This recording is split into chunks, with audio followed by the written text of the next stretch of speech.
જય સ્વામિનારાયણ. આજે વાત કરવી છે સાચી સંપત્તિ. એક વખત એક બગીચાના બાકડે બાળકો રમી રહ્યા અને ખૂબ સુંદર રીતે રમ્યા પછી એક બાકડે બેઠા હતા. બાકડા ઉપર શ્રીમંત ધનવાન વ્યક્તિઓના છોકરાઓ બેઠા હતા. એની બાજુમાં એક ગરીબ માણસનો દીકરો પણ ઉભો હતો. રમતા રમતા બેસી અને વાતો કરવા લાગ્યા. એક બાળકે બીજાને કહ્યું, સાંભળ, મારા બાપા મારા માટે ઘણું મૂકી ગયા.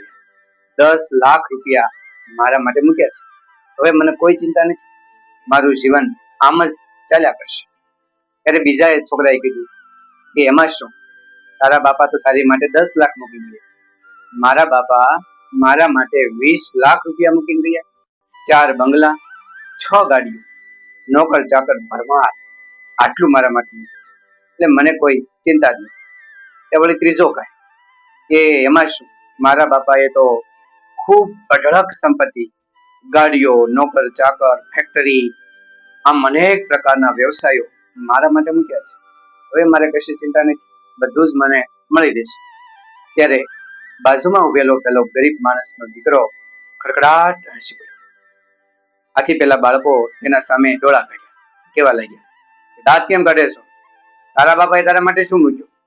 અમારા બાપાએ તો અમારા માટે ઘણું મૂક્યું. આટલી સંપત્તિ મને મૂકી અને તું ભાવ દાંત કાઢે છે? શું તારા બાપાએ અમારી કરતા વધારે ભેગું કર્યું છે?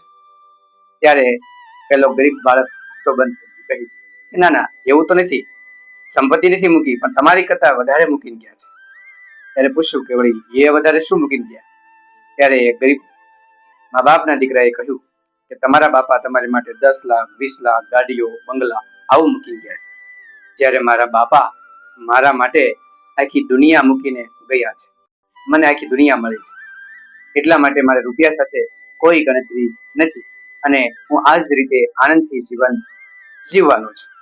પેલા બાળકો પણ વિચારવા લાગ્યા કે સાચી વાત છે, આપણે પણ આપણી સંપત્તિ, વૈભવ ની અંદર રચ્યા પચ્યા રહીએ છીએ. ભગવાને આપણને સુંદર મજાની જિંદગી આપી છે, આટલી સુંદર દુનિયા બનાવી છે, એને ક્યારેય જોઈ ખરી? બસ રૂપિયા અને સંપત્તિ, લોભ, વૈભવની અંદર જીવન પસાર થઈ છે.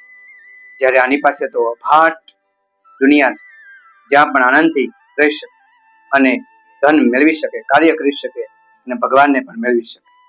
આપણે પણ શું કરીએ? આપણે સંપત્તિ મૂકી એને વધારવા પ્રયત્ન કરીએ કે મારા બાપાએ એટલી મૂકી તો હું આટલી કરીશ, મારો દીકરાને હું એટલું મૂકીને જઈશ.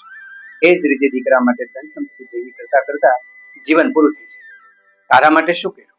તો કે એમ મને ખબર નથી, હવે હું મારા માટે ભેગું છું, બસ દીકરા માટે કરું છું. દીકરા માટે ભેગું કરવું ખોટી વાત નથી, સારી વાત છે. પરંતુ જીવન માટે, આત્મા માટે, ભગવાન માટે, સંત માટે, સારા કાર્ય માટે કામ કર્યું? એ પ્રશ્ન પૂછી અને ધન સંપત્તિ ભેગી થાય તો એ ધન સંપત્તિ યોગ્ય જગ્યાએ વાપરી શકાય.